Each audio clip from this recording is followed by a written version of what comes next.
안녕하세요. 주변들의 조민근 변호사. 안녕하세요. 송재승 변호사입니다. 변호사님, 네네. 요즘에 네. 강간죄로 신고하는 사례들 중에 네네. 무고가 되는 사례들이 정말 많아요. 네네네.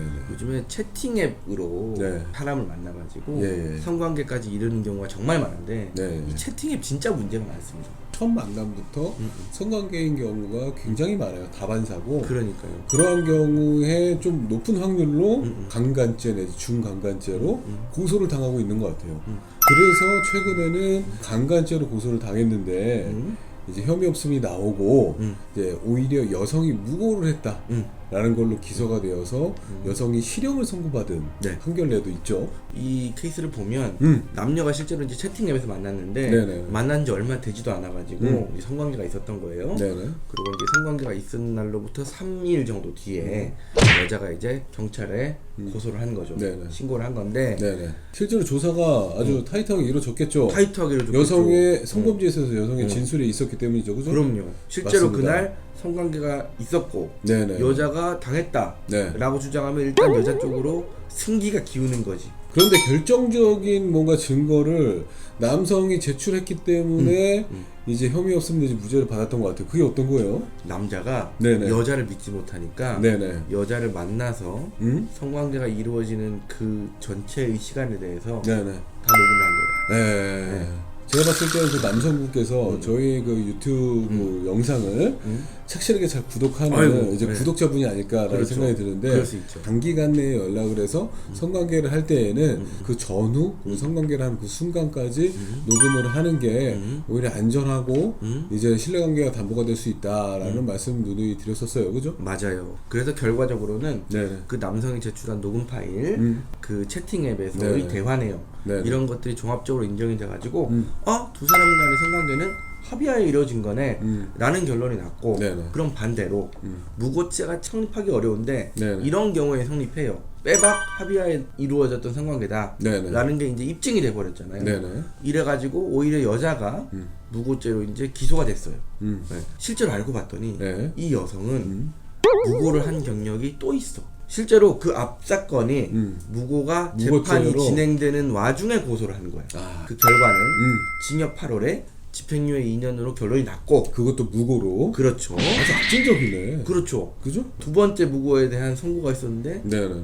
징역 6월. 아.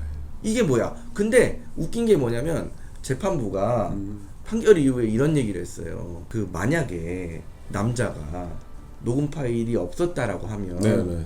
여자의 말이 진실인 것처럼 인정이 돼가지고 남자는 강간죄로 굉장히 높은 형에 처해질 그런 위기에 처해 있었다. 네네네. 라고 하면서 선고한 게 6개월.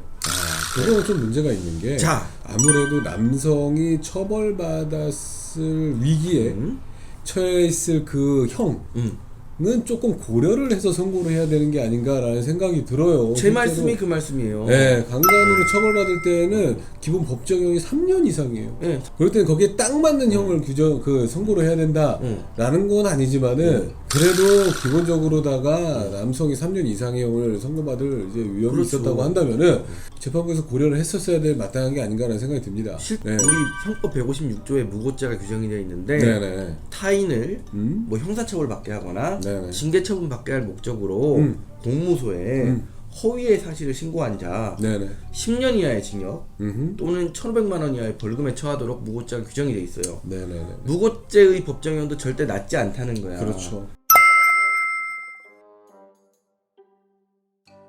구독자분들께 오늘 유튜브 영상을 이렇게 킨 이유, 과연 성관계 때 이제 남성이든 여성이든 그 상황을 이제 녹음했다.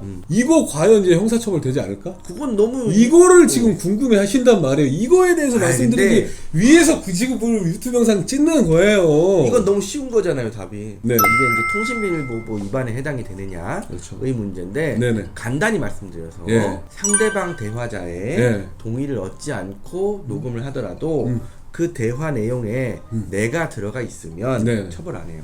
그 이외의 것으로 형사처벌 받을 수는 없을까요? 어떤 이외의 것 우리 형법법에 네. 카메라 이용 등 촬영은 그렇죠. 영상이 들어가야 되기 때문에 그렇지. 음성만 나오기 때문에 네네네. 영상이 포함되지 않았기 때문에 안 돼요. 그렇죠. 네, 그죠? 통신매체 이용 음란죄도 안 되죠. 의사에 반해가지고 영상이나 녹음, 뭐 소리나 이런 거를 보내야 되는 거예요. 그렇죠. 그죠? 전송이나 뭐 이런 게 아니기 때문에 당연히 그 통신매체 이용음란죄도 형사처벌할 수도 없고. 맞아요. 통신기밀보호법 관련해 가지고 아주 우리 실생활에 네네. 유용한 정보를 하나 알려드리면 네네. 우리 아이폰 보면 녹음 기능이 없어요. 통화 녹음 기능.